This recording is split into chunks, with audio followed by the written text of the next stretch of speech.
Artworks Garage. Today we're back in the garage, and I'm happy to be back in the garage. It's been a long time since I've posted any videos. I want to be the first to apologize to you for that. I do want to get more videos out there. I plan on getting back to video work soon. But let me first explain to you why I have not been posting videos or haven't posted videos in feels like years, but it's been about 7 or 8 months. First off, I had back surgery, major back surgery. I had my L1 and L2 fused, and that was about 3 to 6 months of recovery. I am feeling great. I feel fantastic. I honestly feel fantastic for the most part. So that was a good, albeit challenging and difficult thing, and obviously kept me from being able to post any videos or do any recording at the time. It definitely prevented me from doing any work on my cars. So I also got a new job. I'm happy to say that I'm working full-time again, but that does take away time from my being able to do YouTube as well. That just is what it is, and I am happy to be working, but it does take up a lot of my time.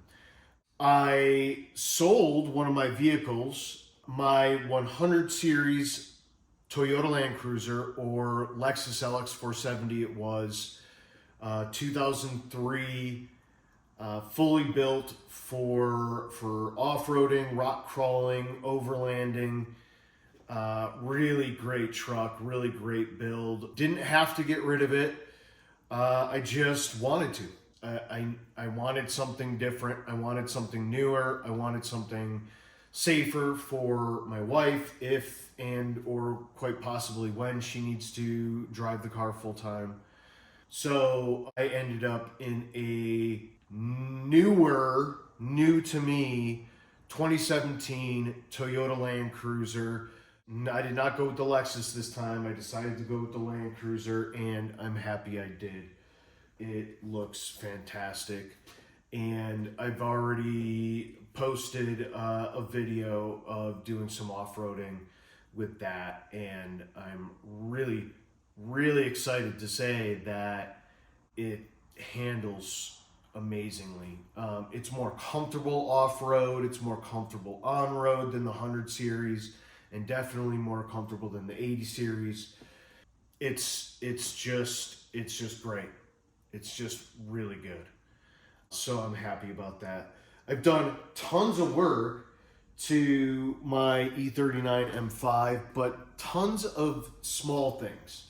So nothing I thought really needed some video.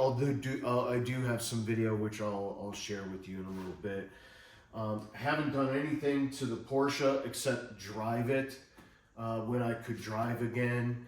I had my surgery in November, so it's now August, and I feel great. And I felt great for the past couple months, but it was a good 6 months that it was even difficult for me to drive, walk, much less drive. My Miata, I have been taking to the track. I am getting a license this year, a racing license, so that's exciting. Now, let's see a little bit about what I've been doing for the last 6 months. Here is my Super Sprint X-Pipe with resonators. I also have Super Sprint Magnum mufflers that are going to be installed. These are kind of pushed together and off a little bit, and granted, I have new headers. These are Jetters, or the Einhorn Industry headers, with their connection pipe, the connection pipe that came with, and then welded here and here to the stock cats. But these are kind of pushed in against each other, and I don't know if you could tell, but the right one hangs a little lower than the other, and that just bothers me.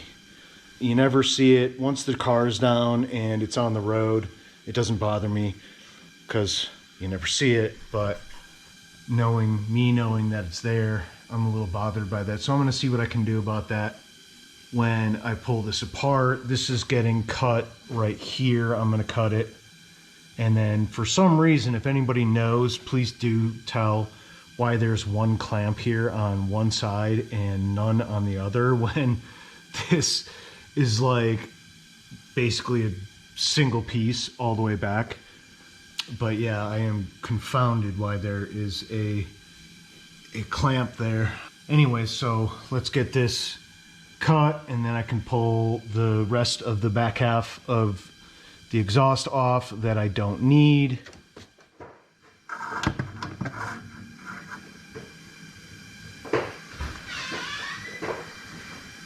Put the sawzall down. Got it? No. I was just kind of like putting it in place to see how much room I have between the top of the blade and the heat shield. Right. And there's zero room. So I actually think I'm going to try to drop this a little bit.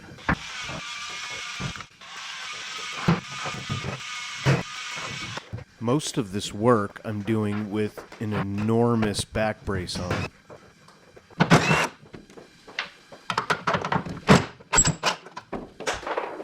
Do you feel like you put? I did. Oh, Jesus. What? Wow. That was close. No one got hurt, and the exhaust ended up exactly where I needed it to. Here is the OEM exhaust with a muffler delete. And this is the Super Sprint X pipe. And ready to get put in place here, maybe, hopefully.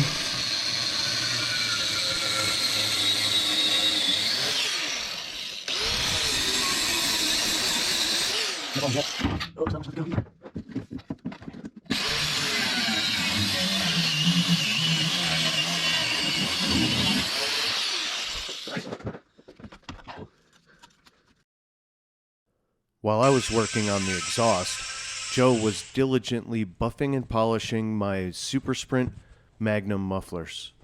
These are going to look good when they go on. Thanks, Joe.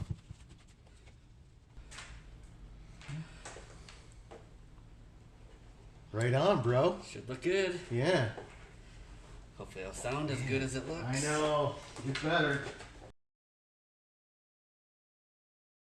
The Super Sprint X pipe I got installed, and it looks pretty good, albeit a little misaligned. That misalignment I can almost entirely contribute to the catalytic converter misalignment that I mentioned earlier in the video.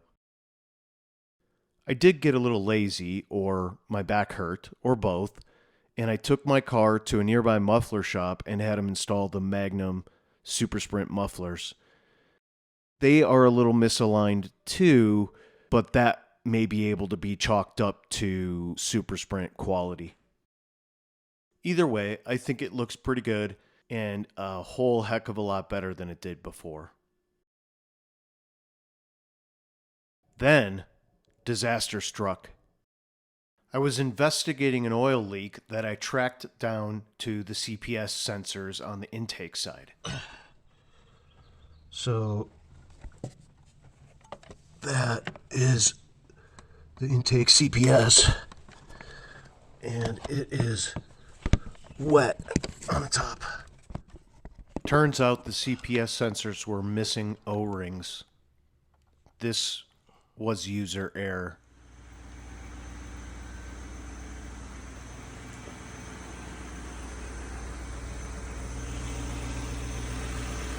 I suddenly started leaking tons of fluid from the back of the engine. And it ended up being this plate that you see here. It's a coolant block-off plate, and it cracked when I was reinstalling the CPS sensors. Actually, the bracket for the CPS sensors. It cracked in numerous places, as you can see here, and is the fault of a bolt that is too long for the CPS bracket. I got a part shipped to me from Peter Party at Party Racing, expedited, and got this taken care of. Thank you, Peter. Next, I had to troubleshoot some System 2 rich codes that I was getting and assumed that it had to do with fuel or a vacuum leak. I tracked down the problem to 2 brittle plastic elbows under the plenum that had cracked and broken. This is easily resolved by replacing them with brass fittings.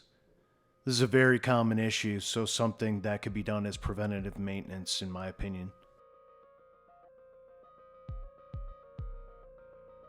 I did a number of other small, primarily cosmetic things to the car, but the last thing I want to point out for this video is that I replaced 2 black shadow trim pieces on the exterior of the car, one on the front driver's side door and one on the rear passenger side door. This was a simple and largely unremarkable process.